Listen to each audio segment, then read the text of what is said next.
Hello everybody, and welcome back to a brand new video. Today we're back with another market analysis for the month of October. Now today I really wanted to talk about botting. It's kind of been, well, I don't want to call it the flavor of the month because it's always around, but there's been a lot of talk about botting this month from stuff like the Twitch Prime promotion, which happens every once in a while, but also Jagex has taken down a couple of botting websites, so we're going to have a look if any of those things have affected the economy of specific items or just on a macro level as well. And to top that off, we'll have a look at anything else that was interesting in the RuneScape economy this month. Anyway guys, I hope you enjoyed the video. If you do, I really appreciate it. If you leave the video a like, always helps out with the YouTube algorithm. Thank you so much, and let's get started. Now, a couple of days ago, Jagex finally got around to banning a couple of very popular botting websites. For example, RSBot and PowerBot. Now these have been really old websites that have been around forever. While I'm pretty sure these aren't the most popular botting clients anymore, it is still a move in the right direction. I mean, this is definitely good news overall. Now these websites closed down October 3rd. Yeah, so we go to PowerBot, it's closed down. All of it's been shut down. So one of the more well-known botting websites has been shut down. And based on that information, you would think that heavily botted items would go up in price as there would be less bots. Well, let's have a look at that. First up here we have cannonballs. Let's have a look at the last week. Well, if anything, they've actually decreased in price a bit. Looking at the last month, cannonballs have decreased from 160 down to 140, most likely to do with the Twitch Prime promotion. Now let's go ahead and double check that with a couple of other items. Looking at bowstrings over the last week, possibly that could have been affected by the website shutdown. But looking at the bigger picture here, that is what the Twitch Prime promotion has done, instantly dropping it from 130 down to 87. That's a big drop. Looking at red chinchompas, actually the price is again decreasing. And if we look back at the last month, they've gone from 1.3k down to almost 1,000. So that's almost a 300 GP decrease on that one. Wines of Zamrak, they're going down as well. From about 1,400 at the beginning of September, all the way down to 1,150. Let's look at Dragon Bones over the last month. Yeah, those have decreased a lot. Looking at the last quarter, it's just been nothing but straight downhill. Green Dragonhide has stayed a bit steady for some reason. And finally here we have Raw Shark, again, kind of steady. So I think it's fairly obvious that any decrease in botting activity caused by the RSBot website shutdown was fairly easily countered by the Twitch Prime promotion. We definitely have gained more bots than we have lost in the last month or two. Now pretty much across all heavily botted items, they're going down in price right now. Now of course that is in part due to stuff like the Twitch Prime promotion. Straight up we're just getting more bots. Also though, player counts have decreased a bit, and with less legitimate players to buy up these items, the price just will continue to tank, as my theory is the amount of bots stays pretty consistent, but the overall player counts fluctuate a lot with actual players. And the final thing is just more on a macro level. Things have just been decreasing in price pretty much across the board. So it is kind of understandable that most items have just been trending downwards. Now recently, one of the more popular botted items has become the Pharaoh Scepter. Kind of interesting that Pyramid Plunder became one of the best mid-game moneymakers for bots. Every time a Twitch Prime promotion comes around, Pyramid Plunder is flooded with hundreds of bots. Now obviously that will have a pretty significant effect on the price of the Pharaoh Scepter, the main monetary reward. Now if we look at it, we can see back in August that there was a pretty big dip from around 5 mil down to 4 mil. Now something I find kind of interesting though is that although there's a really big increase in supply, right around when the Twitch Prime promotion started, the price actually didn't fall much further than that. Sure, another 200, 300k, which maybe is about 10% of its total value, but not as much as one would imagine. Now if I were to guess, I think people are also trying to take advantage of this and stock up on them as a merch, as most of us know that the Twitch Prime promotion is not forever, and when it does end, the price is most likely going to shoot back up, or at least that's what people think. I think because of that reason, the price has stayed relatively consistent, even though there is a massive increase in bots and Pharaoh Scepters. Another interesting item this month is actually coal. Now when you think of increase in botting activity, most people think of price decreases. However, the opposite is also possible. For example, here we have coal. Over the last month, coal has gone up a lot in value. Again, starting pretty much when the Twitch Prime promotion came out.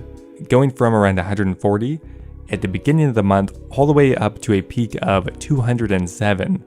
That is a massive increase and brings it up to almost a yearly high. Now most likely this is due to the fact that a lot of moneymakers do require coal and a lot of bots have jumped on those. For example, making cannonballs or making bars at the blast furnace. Now another kind of interesting item this month is the Frederick Kilt. Not really sure what's going on with this item, but if we look at the month graph, it shot up from around 4 mil at the beginning of last month up to a peak of 8.6 mil, which means it's almost doubled in value. Now in this case it did start to trend upwards before the Twitch Prime promotion came around, so I'm not entirely sure if it's linked to that, but still kind of a meteoric rise for an item that I didn't think was actually that useful. Now let's move on from bots to other interesting events that happened in the economy this month. Now one of the biggest price changes that happened over the last month was to the ancient teleport tablets, and that is of course due to the fact that they were made to be craftable.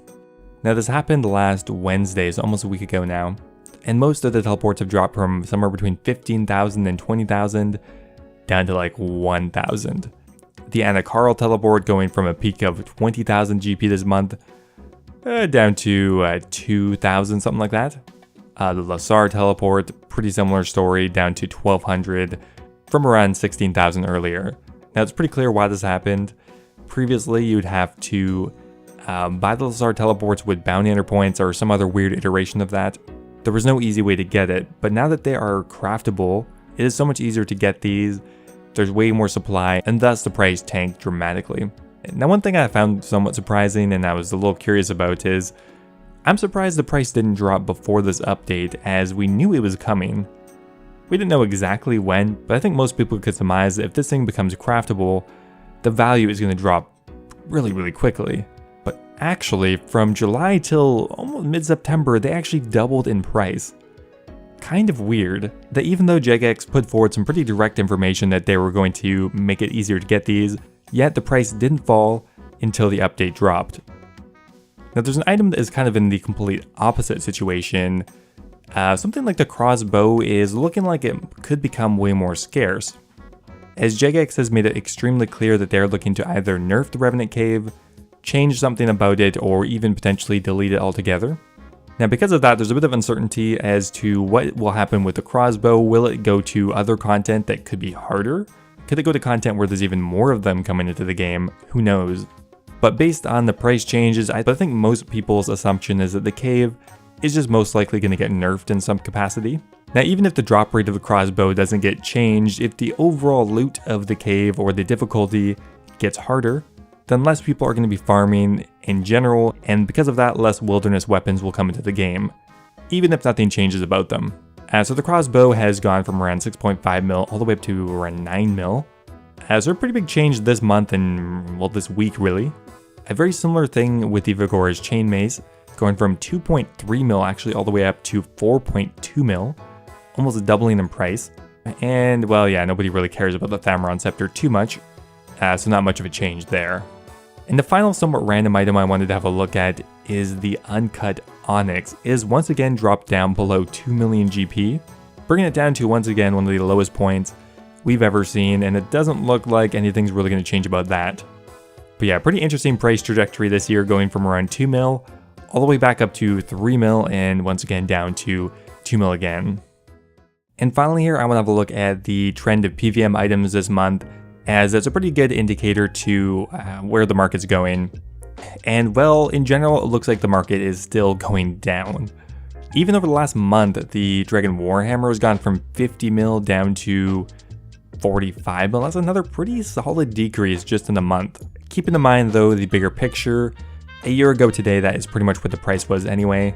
I think we have the Dragon Hunter Lance, which again is seeing a pretty significant decrease of almost 10 mil this month, bringing it down to a yearly low. So if you were looking to pick up a Lance, I don't think that would be a terrible decision. I normally don't try to give any real investing advice.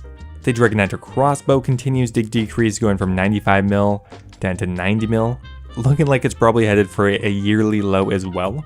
And of course, we have the trusty Twisted Bow, seeing a bit of a price decrease of around 10 mil, but not too significant actually. I don't know, the Twisted Bow is one of the most consistent items of all time, it seems. Now, a question that gets asked a lot is, why is the Twisted Bow not decreasing? I mean, there's more coming into the game every day. While that is true, there are also more people who are finally able to afford the Twisted Bow pretty much every day as well. The Twisted Bow is rare and expensive, so those two factors do somewhat counter each other. Sure, eventually the Twisted Bow might decrease, but considering it might be arguably the best item in the entire game, I don't think it's probably going anywhere anytime soon. And finally here we got the OSRS bond continuing to go up in price. GE Tracker is actually showing a 6.3 mil offer price, which is kind of crazy. We're getting pretty close to the peak of last year, not quite there yet. Got another 500, 600k to go, but I think it's a pretty safe bet that we will get the most expensive bond we've ever had. So if you are trying to grind at a free-to-play for some reason, you better do it quickly. Anyway guys, thanks for watching. I hope you guys enjoyed it. Now before I go here, I want to give a massive thank you to Heathenlok Games, who just subscribed my Dragon tier over on YouTube, joining TzTokBunny, RevolverOcilot, and Kush Patel. You guys are awesome, thank you so much. Also a massive thank you to Basstich, Nathan Ashworth, and Doubletalk for subscribing at the Runite tier. Thank you for making the dream possible, guys. I really appreciate your support. If you guys are looking for another way to support the channel, becoming a YouTube member is an awesome way to do so. You'll get recognized in my videos, get access to a custom membership Discord role, and a few other awesome perks. Thanks for watching, guys, and I'll see you next time.